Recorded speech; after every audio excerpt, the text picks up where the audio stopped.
Non é a primeira vez que o BNG da Pobra denuncia a desprotección do sistema dunar da Praia da Corna ao que accede libremente tanto vehículos como persoas. Xa hai 2 anos levaron a pleno unha moción solicitando a regulación dos accesos e a elaboración dun plan de conservación e dunha normativa específica para a preservación deste espazo. Que al ano 2016 a moción nos a recollía dunha forma breve, vamos decir que este espazo público que estaba totalmente desordenado se ordenara, lóxicamente sinalábamos que os postes de madeira apenas significaban defensa algunha e aparecían tirados cada 2 por 3.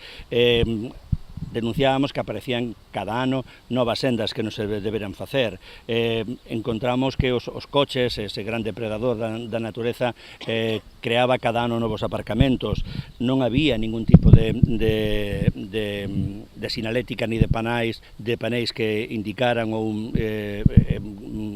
informaran sobre a zona. As sendas de madeira, en vez de frear a creación e o nacemento de novos camiños, parece que ainda os propician.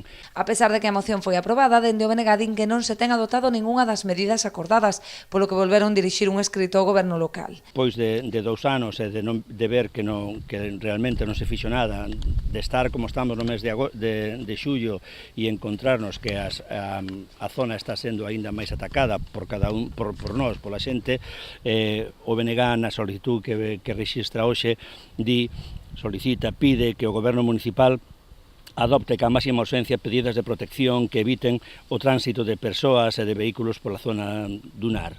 Pedimos tamén que o goberno municipal instale sinais e paneis que contribuyan á promoción da educación ambiental e nos que se informe das normas de uso público deste espazo natural. Piden ademais que se acometa unha actuación integral de restitución da paisaxe natural, recuperando as áreas degradadas e evitando a expansión de especies alóctonas.